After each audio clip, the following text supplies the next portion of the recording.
Hello दोस्तों, good evening all of you. स्वागत है आपका मेरे YouTube channel hi fi English SB पर।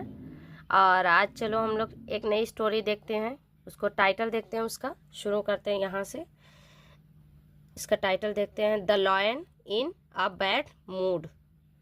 द लॉयन, शेर एक बुरे मूड में, मतलब शेर का जो दिमाग था वो खराब था।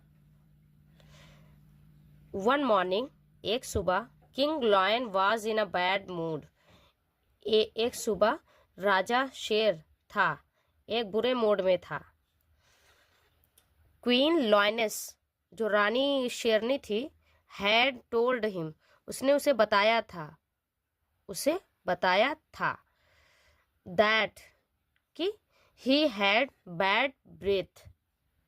ही हैड बैड ब्रेथ, कि उसकी जो सांसें थी वो उसके मुंह से बदबू आ रही थी। उसकी जो शेरनी थी उसने कहा था। He wanted to confirm the same, वह चाहता था, कन्फर्म करना चाहता था। द सेम, उसी चीज को वो कन्फर्म करना चाहता था। तो ही कॉल्ड अपॉन हिज 3 कंसेलर्स, तो इसलिए उसने जो किया बुलाया, कॉल्ड अपॉन हिज, अपने 3 सलाहकारों को बुलाया। कंसेलर्स मीन्स होता है सलाहकार, आप नोट डाउन इसको कर सकते हैं। तो द शीप, तो जो शीप जो भेड़ था उसको बुलाया। द वोल्फ, जो भेड़िया था उसको बुलाया। एंड द फॉक्स, और लोमड़ी जो थी उसको भी बुलाया उसने।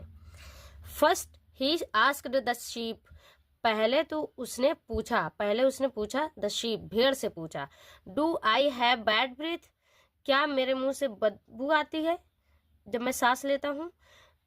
द शीप बाउड एंड बाउ मीन्स होता है सर हिलाया, और उसने कहा हाँ। एंड सेड, और कहा, योर मजेस्टी, महाराज, योर ब्रेथ स्मेल टेरिबल, आपकी सांसों में बदबू है, बहुत बुरी बदबू है। टेरिबल मीन्स होता है बहुत भयानक, बहुत बुरी। टेरिबल को भी नोट डाउन कर सकते हैं आप। तो दोस्तों, जो टफ वर्ड हो तो उसको कॉपी और पेंसिल लेके बैठा करिए, उसको नोट डाउन भी कर लिया करें, लिख लिया करें, और उसकी मीनिंग भी लिख लिया करें। तो ये टेरिबल का मतलब होता है बहुत बुरी तरह से या बहुत भयानक तरीके से। वो स्माइल कर रहा था। The lion pounce, the lion जो शेर था उसने झपट्टा मारा, पाउंस्ड मतलब उसने झपट्टा मारा, अपॉन द शीप, भेड़ पर, एंड किल्ड इट, और उसने मार डाला। देन, फिर, केम द वोल्फ, और उसके बाद क्या हुआ, वोल्फ जो भेड़िया था वो आया। स्केयर्ड ऑफ द लॉयन, डरते हुए शेर के पास आया।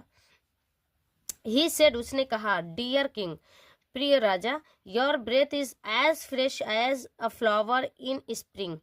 डियर किंग मतलब प्रिय राजा, योर ब्रेथ, आपकी जो सांसें हैं वो उतनी ही ताज़ा हैं जितनी कि एक बसंत का फूल ताज़ा होता है।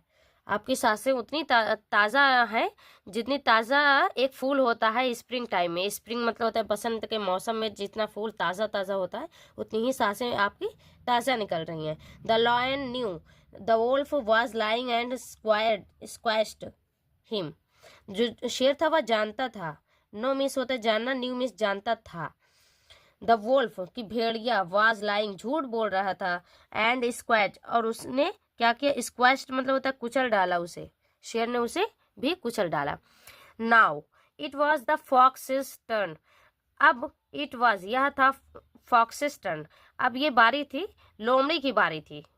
टर्न मिस होता है बारी होना, बदलना, कई सारी मीनिंग्स निकलते हैं। तो यहाँ इसकी मीनिंग ये निकलेगी कि लोमड़ी की बारी थी जाने की। The lion asked her the same question, शेर ने उससे वही क्वेश्चन पूछा। द फॉक्स कफ्ड, जो लोमड़ी थी वो coughed, sneezed and blew her nose and whispered.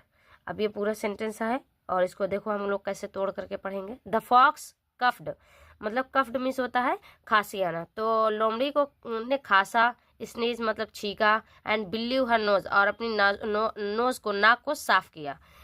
And whispered, और फुसफुसाया, जो लोमड़ी थी वो फुसफुसाई। योर मजेस्टी, महाराज, I have a nasty cold, मतलब मुझे बहुत सर्दी लग रही है। And I can not smell anything, और मैं कुछ भी सूंघ नहीं सकती। I can not smell anything, मैं कुछ भी सूंघ नहीं सकती। The lion believe the fox and let her go, जो शेर था उसे यकीन हो गया, उसने मान लिया द फॉक्स लोमड़ी की बातों को, एंड लेट हर गो और उसे जाने दिया। Her wisdom had saved her life, her wisdom उसकी बुद्धिमानी जो उसकी समझ के चल रही थी, उसने समझ के जो आंसर दिया था उसने उसके जीवन को बचा लिया। तो हमेशा अपने माइंड का यूज़ करना चाहिए दोस्तों। और इसमें इस कहानी से हमको यही सीख मिलती है, मोरल स्टोरी का यही सीख मिलती है कि हमको हमेशा माइंड से काम करना चाहिए, दिमाग लगा करके सोच समझ कर काम करना चाहिए। शेर ने 2 को ऐसे ही मार दिया था। ये देखो शेर है, पिक्चर से आपको दिख रहा है, एंड ये लोमड़ी है जो कि खांस रही है और इसने छींक भी रही थी, नोज़ भी साफ कर रही थी। सो हमारी फिनिश हो रही है स्टोरी। बहुत छोटी सी स्टोरी थी गाइस, और मेरी स्टोरी आपको पसंद आए तो प्लीज़ लाइक करिए एंड सब्सक्राइब कीजिए। और अगर आप लोग को इसी तरह की कोई छोटी स्टोरी या और भी बड़ी स्टोरी, सब्जेक्ट वाली स्टोरी पढ़नी हो तो कमेंट बॉक्स में ज़रूर कमेंट कीजिए। Thank you.